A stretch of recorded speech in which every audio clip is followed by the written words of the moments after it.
नमस्कार दोस्तों, जय हिंद, वंदे मातरम। स्वागत है आपको अपने टीटी फैमिली शिक्षकों के परिवार जायसवाल कोचिंग सेंटर पर, पावर्ड बाय शिक्षा ही प्रकाश है।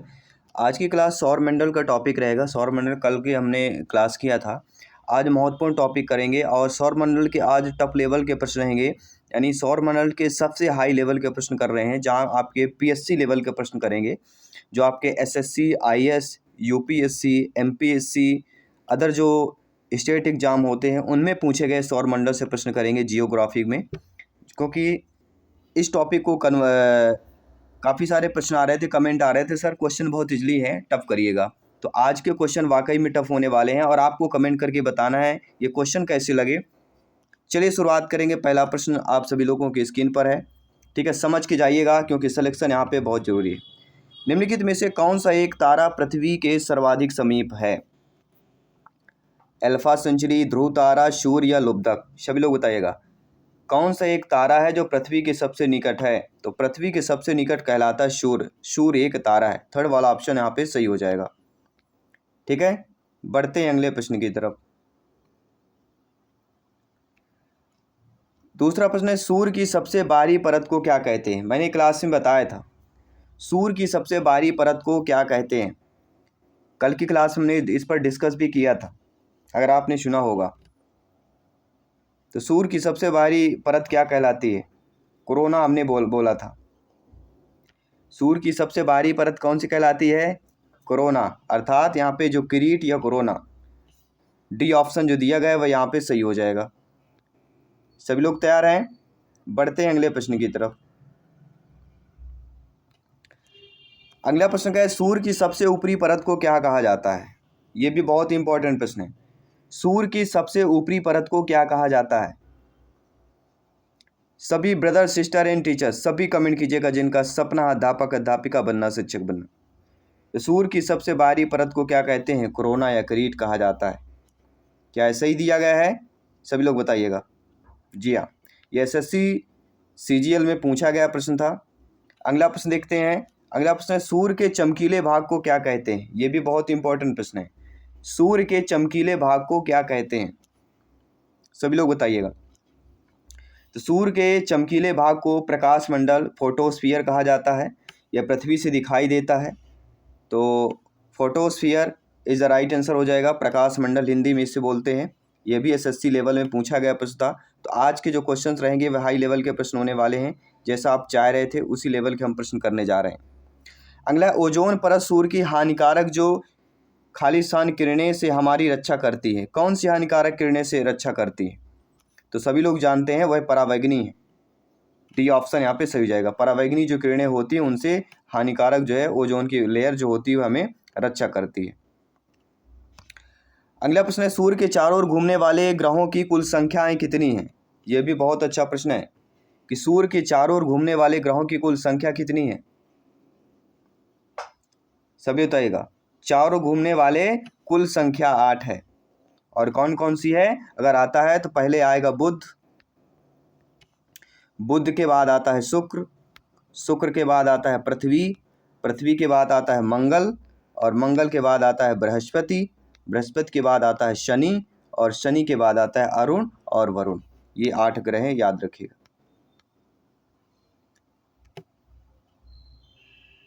आइए देख लेते हैं अगला प्रश्न क्या पूछा जा रहा है। सूर्य के बाद पृथ्वी से सबसे नजदीक तारा कौन है? पृथ्वी के सबसे नजदीक तारा तो सूर्य हो गया। सूर्य के बाद एक तारा है, वह तारा कौन सा है? सभी लोग बताइए। सूर्य के बाद पृथ्वी से सबसे नजदीक तारा कौन सा है? सूर्य तो पहला हो गया, सूर्य के बाद कौन सा है? तो सूर्य के बाद होता है एक प्रोक्सिमा। प्रोक्सिमा सेंचुरी की बात करेंगे। यह लगभग 4.24 प्रकाश वर्ष दूर स्थित है। कितना है? 4.24 प्रकाश वर्ष। अभी आप लोगों को कमेंट करना है कि एक प्रकाश वर्ष को हम किससे डिनोट करते हैं? एक प्रकाश वर्ष की दूरी किसके बराबर होती है? ये आपको कमेंट करके हमें बताना, फीडबैक करके हमें बताना है। ठीक है, सभी लोग बताएंगे। चलिए बढ़ते हैं अगले प्रश्न की तरफ। निम्नलिखित में से कौन सा ग्रह सूर्य के सबसे निकट है? आपके ऑप्शन है शनि, बृहस्पति, वरुण और अरुण। इनमें से बताना है सूर्य के सबसे निकट कौन सा है। सभी लोग बताइएगा। सूर्य के सबसे निकटतम ग्रह है तो सूर्य के सबसे निकटतम ग्रह तो बुध होता है, लेकिन बुध जब ऑप्शन में ना होगा तब आप क्या करेंगे? ये टफ क्वेश्चन होते हैं, क्योंकि अभी तक हम क्या पढ़ते आ रहे हैं? बुध बुध बुध रटते आ रहे हैं हम लोग। लेकिन जब आपके ऑप्शन में बुध नहीं होगा तब आपका जवाब कैसा होना चाहिए ये भी जानना बहुत ही ज़रूरी हो जाता है आप सभी के लिए। तो राइट ऑप्शन क्या होगा? राइट ऑप्शन यहाँ पे हो जाएगा आपका वरुण। क्या हो जाएगा? Varun is the right answer हो जाएगा, क्योंकि सबसे ठंडा ग्रह है। जो सबसे सूर्य से सबसे दूर होगा वह ज़्यादा ठंडा होगा। तो वरुण सबसे ठंडा है इसी कारण, क्योंकि ये सूर्य से सबसे दूरी पर है। अब बढ़ते हैं अगले प्रश्न की तरफ। अगला प्रश्न है कि सूर्य के सबसे निकटतम ग्रह है, तो सूर्य के सबसे निकटतम ग्रह तो शुक्र ग्रह हो जाता है या बुध ग्रह होगा? बताइए, शुक्र ग्रह होगा या बुध ग्रह होगा? सूर्य के सबसे निकटतम ग्रह, सूर्य का सबसे निकटतम बुध ग्रह कहलाता है, जो 88 दिनों में अपनी पृथ्वी की पूरी जो है पृथ्वी दिनों में पूरी परिक्रमा कर लेता है। यानी हमारा जो एक दिन का होता है, ऐसे ही 88 दिनों में वह सूर्य के जो है चक्कर लगा लेता है। 88 दिन में उसका एक वर्ष होता है। ठीक है, तो बुध ग्रह की बात करेंगे। ये सारे पीएससी लेवल के प्रश्न कर रहे हैं, ध्यान रखिएगा, और यही एग्जाम में आपके भी आने वाला है, क्योंकि एमपी कितना भी टफ किया जाएगा यहाँ से बाहर छूट के नहीं जाने वाला है। सूर्य की परिक्रमा में कौन सा ग्रह सर्वाधिक समय लेता है? ये भी बहुत इंपॉर्टेंट प्रश्न है। सूर्य की परिक्रमा में कौन सा ग्रह सर्वाधिक समय लेता है? 4 ऑप्शन है, बृहस्पति, यूरेनस, वरुण और प्लूटो। तो राइट आंसर हमारा क्या होगा? नेपच्यून। नेपच्यून को हम क्या बोलते हैं? नेपच्यून को हम वरुण बोलते हैं। तो वरुण ग्रह है जो सर्वाधिक समय लेता है, क्योंकि ये सूर्य के सबसे दूरी पर स्थित है। आइए बढ़ते हैं अगले प्रश्न की तरफ। सूर्य के गिर्द एक परिक्रमा के लिए निम्न में से कौन सा एक जो ग्रह है जो अधिकतम समय लेता है? सूर्य के गिर्द एक परिक्रमा में लेने के लिए अधिकतम जो समय लेता है वह है बृहस्पति। क्या प्रश्न है? सूर्य के गिर्द एक परिक्रमा के लिए कौन सा ग्रह अधिक समय लेता है? तो अधिक समय लेने वाला आपका कोई नहीं, यहाँ पे नेपच्यून तो ऑप्शन है नहीं है। नेपच्यून के बाद फिर आपका बृहस्पति आता है। पृथ्वी, मंगल, शुक्र के बाद बृहस्पति है, इसलिए इनमें से बृहस्पति ज़्यादा समय लेगा। हमें ऑप्शन के अकॉर्डिंग आंसर देखना है, ठीक है, ना कि हमें यह देखना है कि होता रियलिटी क्या है। रियलिटी हमें नहीं देखना, हमें ऑप्शंस देखना है, और ऑप्शन को देख के हमें सही आंसर करना है कि निम्नलिखित में से कौन सा ग्रह सबसे कम समय में सूर्य का चक्कर लगाता है। तब आपको सबसे कम समय में सूर्य का चक्कर लगाने वाला बुध ग्रह है, क्योंकि यह सूर्य के सबसे नज़दीक है। जो सबसे नज़दीक होता है वह कम समय में चक्कर लगा लेता है। ठीक है, सभी लोग समझ अच्छे तरीके से। बढ़ते हैं आपके अगले प्रश्न की तरफ। अगला प्रश्न है, निम्नलिखित में से कौन सा ग्रह है जो सबसे कम समय में सूर्य का चक्कर लगाता है? तो बुध ग्रह, इसका आंसर हमने जान लिया। आइए बढ़ते हैं अब आपके अगले प्रश्न की तरफ। अगला प्रश्न भी और भी इम्पोर्टेंट हो जाता है, इसलिए इम्पोर्टेंट हो जाता है कि सूर्य का पृष्ठीय तापमान आंका गया है। सूर्य का पृष्ठीय तापमान कितने डिग्री सेल्सियस आंका गया है? तो लगभग 6000 डिग्री सेल्सियस आंका गया है। ये हमने क्लास में भी आपको बताया था, चर्चा करके हमने इस पर डिस्कस भी किया है। आइए बढ़ते हैं अगले प्रश्न की तरफ। सूर्य के वायुमंडल में कौन से तत्व की अधिकता रहती है?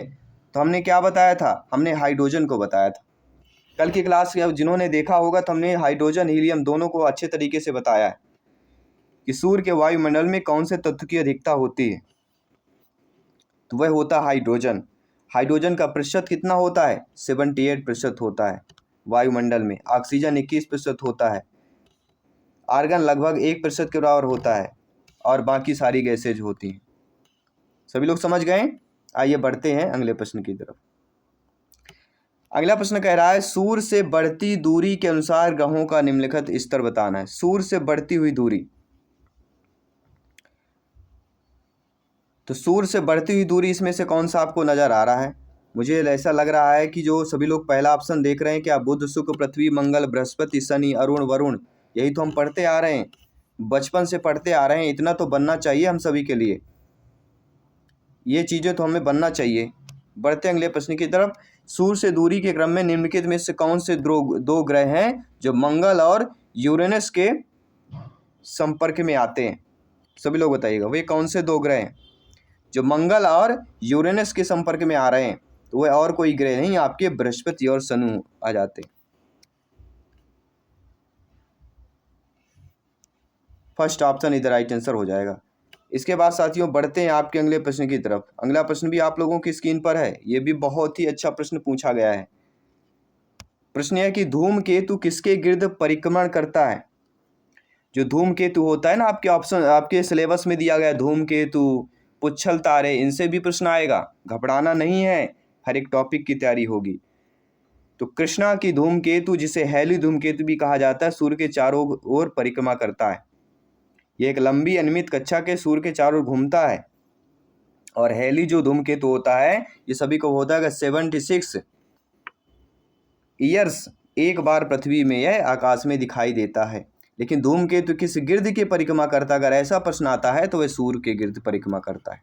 ये आपको जवाब देना है, एग्जाम में अगर आता है आपको सही जवाब देना है, ठीक है। चलिए बढ़ते हैं अगले प्रश्न की तरफ। अगला प्रश्न भी आप लोगों की स्क्रीन पर है। प्रश्न पूछा जा रहा है कि सूर्य का ताप हम तक पहुंचता है। सूर्य का ताप किसके द्वारा हम तक पहुंचता है। डायरेक्ट तो आ जाएगा तो हम तो जल जाएंगे भैया, डायरेक्ट ताप नहीं आता है। सूर्य का ताप हम तक किस प्रकार से पहुंचता है। तो सूर्य का ताप जो हमारे द्वारा किसके द्वारा पहुंचता है, विकिरणों के द्वारा, रेडिएशन के द्वारा। सूर्य और पृथ्वी के बीच अधिकांश स्थान में कोई माध्यम नहीं है, जैसे कि वायु, इसलिए चालन संवहन द्वारा ऊष्मा स्थानांतरण नहीं हो सकता है। इसलिए विकिरण ऐसी प्रक्रिया जिसमें ऊष्मा विद्युत चुंबकीय तरंगों के रूप में स्थानांतरित होकर यह निर्वात में भी हो सकती है। तो निर्वात में रेडिएशन विकिरण चलती हैं, इसलिए वायु नहीं, वहाँ पे वायु का चालन नहीं है, इसलिए डायरेक्ट एनर्जी नहीं आती, विकिरण रेडिएशन द्वारा होता है, ठीक है। विकिरण इज द राइट आंसर हो जाएगा। आइए देख लेते हैं अगला प्रश्न क्या पूछा गया है।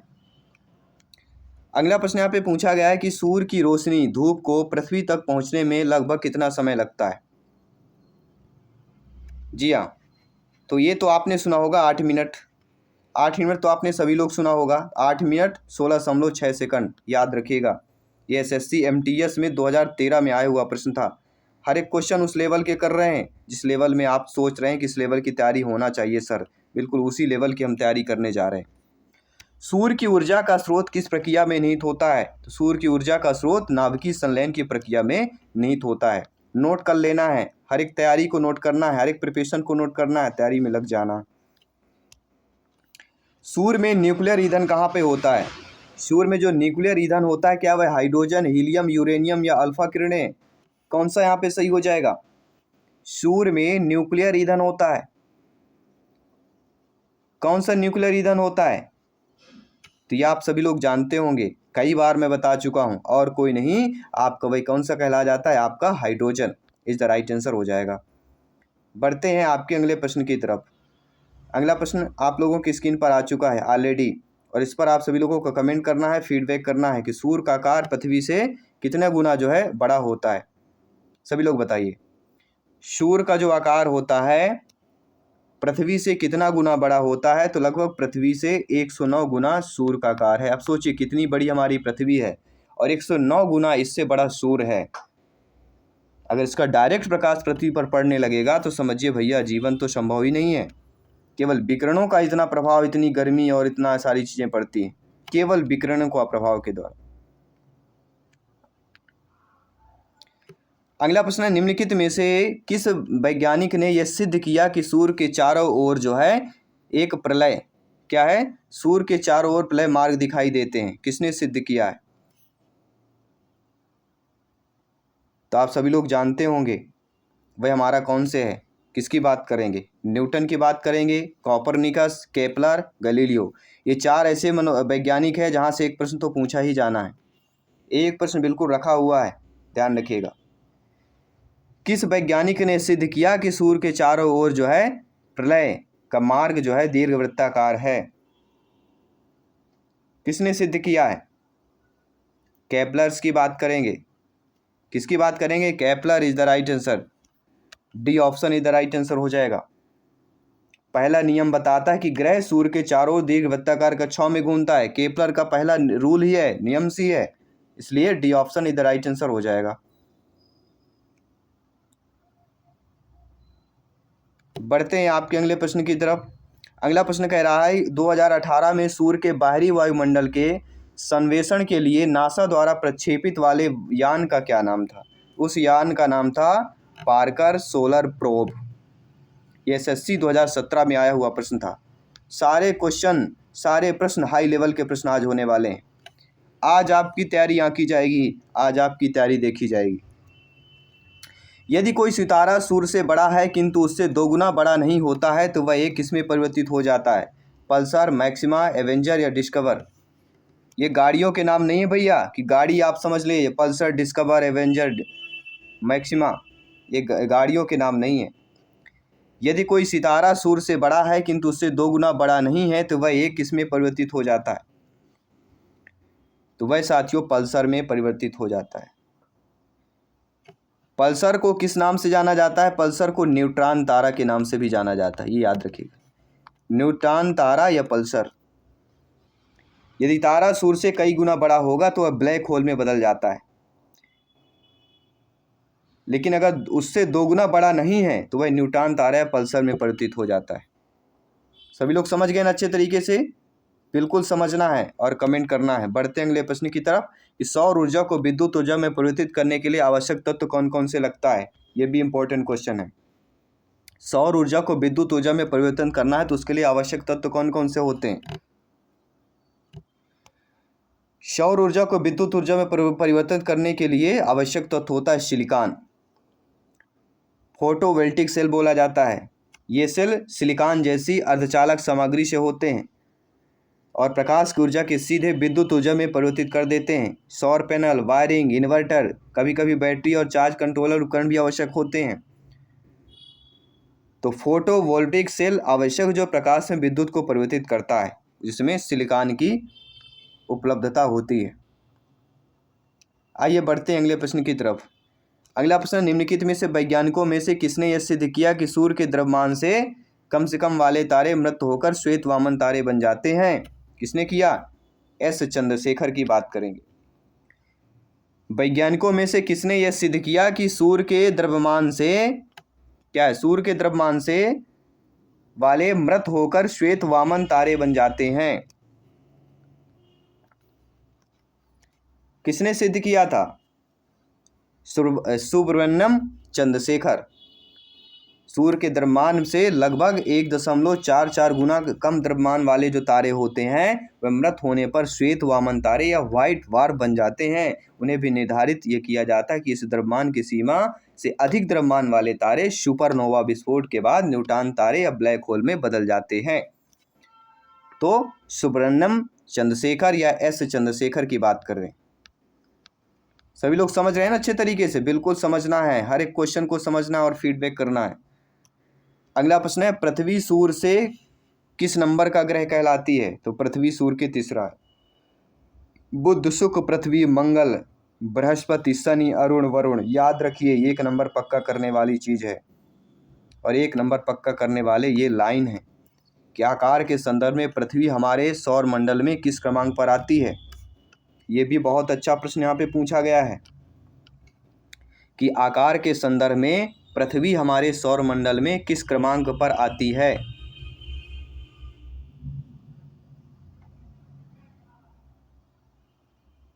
तो क्रमांक के बारे में अगर बात करता हूँ तो सबसे बड़ा ग्रह तो बृहस्पति है। बृहस्पति के बाद फिर आपका आता है शनि, शनि के बाद आता है यूरेनस, फिर आता है नेपच्यून और फिर इसके बाद पृथ्वी का स्थान आता है। पृथ्वी मतलब 5वां स्थान। सभी लोग समझ गए? आइए बढ़ते हैं अगले प्रश्न की तरफ। अगला प्रश्न, निम्नलिखित में से किस ग्रह का औसत घनत्व सबसे अधिक होता है? ये भी बहुत अच्छा प्रश्न है। किस ग्रह का औसत घनत्व सबसे अधिक होता है? तो वह ग्रह कौन सा है? वह पृथ्वी ग्रह का औसत घनत्व सबसे अधिक माना गया है। थर्ड वाला ऑप्शन इधर आइए। और अगर औसत घनत्व लगभग पूछा जाए तो 5.514 ग्राम प्रति घन सेंटीमीटर। सेंटीमीटर क्यूब लिख दीजिए, ठीक है ना? अगर ये पूछा जाए तो ये भी बन जाना चाहिए, कुछ भी नहीं छूट के जाना चाहिए।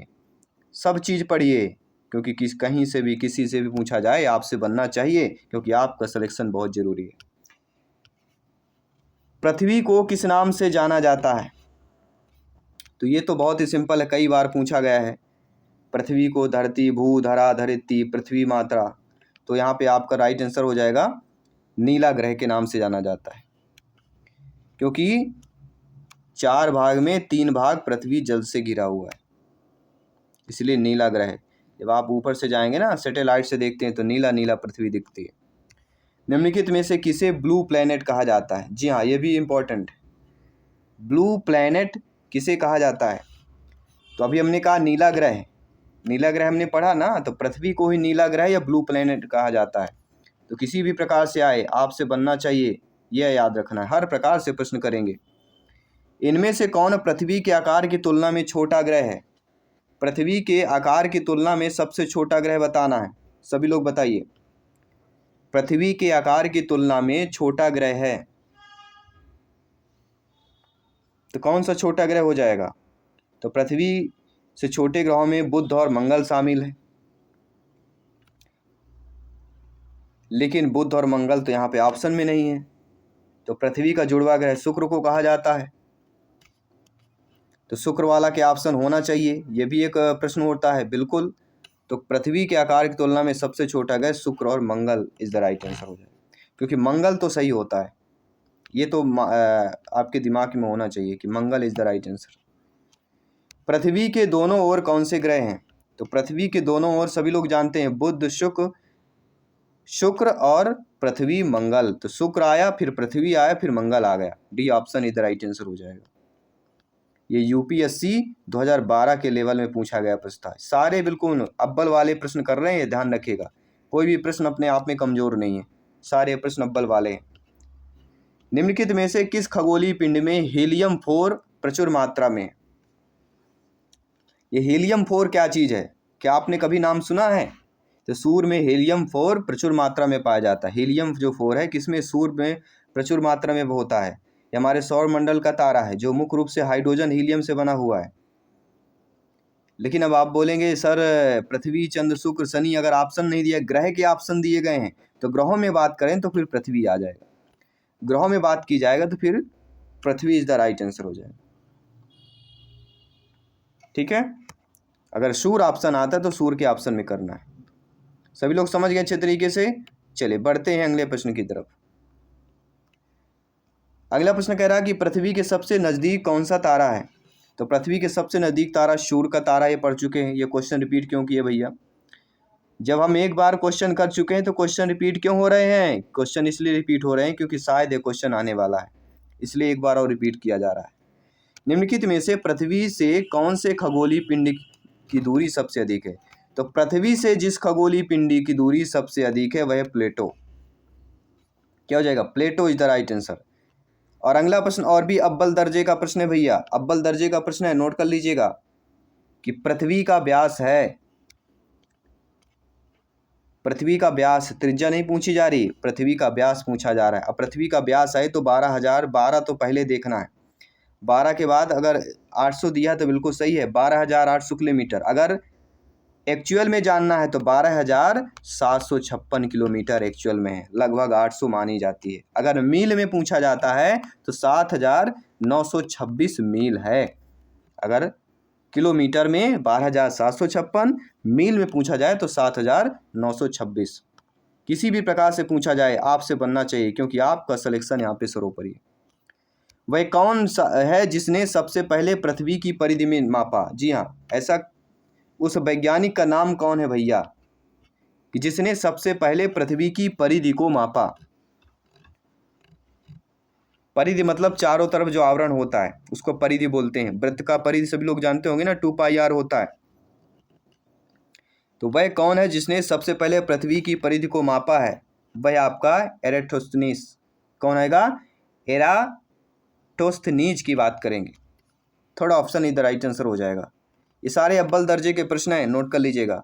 पृथ्वी की परिधि ध्रुवों पर लगभग कितनी है? नोट करिए, पृथ्वी की परिधि ध्रुवों पर लगभग कितनी है? तो पृथ्वी की परिधि अगर पूछा जाए, वो भी ध्रुवों पर पूछी जा रही, तो लगभग या आपके 40,000 के आसपास है, 40,008 किलोमीटर। अगर मील में पूछा जाता है तो 24,860 मील। किसी भी प्रकार से मील में पूछा जाए या किलोमीटर में पूछा जाए, आपसे बिल्कुल सब A to Z आपसे बनना चाहिए। अगला प्रश्न है, पृथ्वी की परिधि भूमध्य रेखीय परिधि है।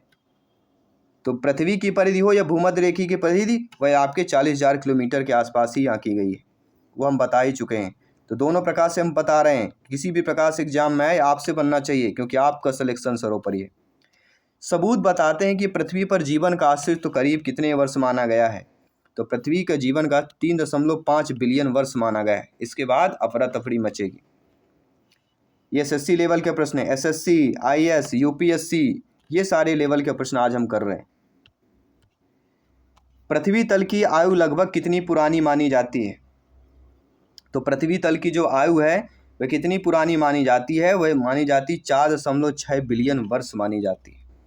और एग्जैक्ट अगर पूछा जाए तो 4.54 अगर आए, ये कि फिर 4.6 डायरेक्ट बोल दिया जाता है। ये PSC झारखंड PSC प्री में पूछा गया प्रश्न था, ऐसे आपके नॉर्मल प्रश्न नहीं है, ये सभी लोग नोट कर लीजिएगा। पृथ्वी कितनी पुरानी है, इसका निर्धारण किस प्रकार से किया जाता है। हम कैसे जानते हैं कि पृथ्वी हमारी कितनी पुरानी हो चुकी है। इसको जानने के लिए आपका रेडियोमेट्रिक काल एक निर्धारण होता है, रेडियोमेट्रिक डेटिंग नामक विधि होती है। पृथ्वी लगभग 4.54 अरब वर्ष पुरानी मानी जाती है, ये वैज्ञानिकों का कहना है। किसके द्वारा? रेडियोमेट्रिक काल निर्धारण के द्वारा इन्होंने माप कर बताया है। अगला जो प्रश्न है कि निम्न विद्वानों में से एक ने सुझाव दिया कि पृथ्वी की उत्पत्ति किससे हुई है। इनमें से एक सुझाव दिया कि पृथ्वी की उत्पत्ति गैसों और अणुओं से हुई है। तो वो सुझाव देने वाले कौन हैं, सभी लोग बताइए। किन विद्वानों द्वारा यह सुझाव दिया गया कि पृथ्वी की उत्पत्ति गैसों और हुई है। गैसों और किनको मिला के हुई है, सभी लोग बताइए। गैस और धूल से बना है सौर मंडल हमारा, गैस और धूल से बना हुआ है। और ये कहने वाले ओ स्मिथ, डी ऑप्शन इधर राइट आंसर कर लेना है। आइए बढ़ते हैं अगले प्रश्न की तरफ। अगला प्रश्न है, पृथ्वी ग्रह की संरचना में प्रवार मेंटल के नीचे करोड़ निम्नलिखित में से जो है आपके किसकी परत में है, कौन सी परत में है। तो वह कहलाती है लोहे की परत, क्योंकि जो प्रवार मेंटल होता है नीचे करोड़ जो होता है वह लोहे की परत में होता है। अगला जो प्रश्न है ये भी इंपॉर्टेंट है कि पृथ्वी द्वारा सौर ऊर्जा प्राप्त करने की विधि कौन सी है। पृथ्वी द्वारा सौर ऊर्जा प्राप्त करने की विधि कौन सी है। तो पृथ्वी द्वारा सौर ऊर्जा प्राप्त करने की जो विधि कहलाती है वह विकिरण है। और हमने बताया कि सूर्य का केवल विकिरणें आती हैं, रेडिएशन आता है केवल, ना कि डायरेक्ट उसकी रोशनी आती है। सौर विकिरण निम्नलिखित में से किस परास में दिखता है। ये परास आप सभी लोग जानते हैं कि नहीं जानते हैं। सौर विकिरण निम्नलिखित में से किस परास में दिखता है, उस परास का नाम क्या है, सभी लोग बताइए। उस परास का जो कितने mm का होता है, कितने न्यूटन मीटर होता है। तो वह 400 से लेके 780 न्यूटन मीटर होता है, याद रखिएगा। ये BPSC में आया हुआ प्रश्न है, हर क्वेश्चन अव्वल दर्जे का प्रश्न यहाँ पे है, इसलिए सभी लोग ध्यानपूर्वक समझिएगा। अगला प्रश्न है, सौर विकिरण का जो भाग बिना गर्मी दिए पृथ्वी से परिवर्तित हो जाता है उसे क्या कहते हैं। ये भी अच्छा प्रश्न है, अपने आप में अव्वल दर्जे का है कि सौर विकिरण का जो भाग बिना गर्मी दिए पृथ्वी से परिवर्तित हो जाता है कहलाता है, उसको क्या कहते हैं। उसको ही साथियों हम एल्बिडो कहते हैं। क्या कहते हैं, albedo is the right answer. और ये आपका 50वां प्रश्न है इस क्लास का कि निम्नलिखित में से सूर्य तथा पृथ्वी से विकिरित ऊष्मा के अवशोषण के लिए आवश्यकता होती है। किसकी आवश्यकता होती है, सूर्य और पृथ्वी के विकिरित ऊष्मा के अवशोषण के लिए। तो अवशोषण के लिए सभी लोग जानते हैं किसकी आवश्यकता होती है, CO2 की आवश्यकता होती है, अर्थात कार्बन डाइऑक्साइड की आवश्यकता होती है। तो ये रहे 50 प्रश्न हमने किया। आई होप सभी लोग समझ गए होंगे। बाकी सभी टॉपिक वाइज क्लासेस चल रही हैं, सभी लोग ज्वाइन कीजिए, प्रिपरेशन को मजबूत कीजिए। मिलते हैं आपकी अगली क्लास पे। धन्यवाद सभी का, जय हिंद, वंदे मातरम।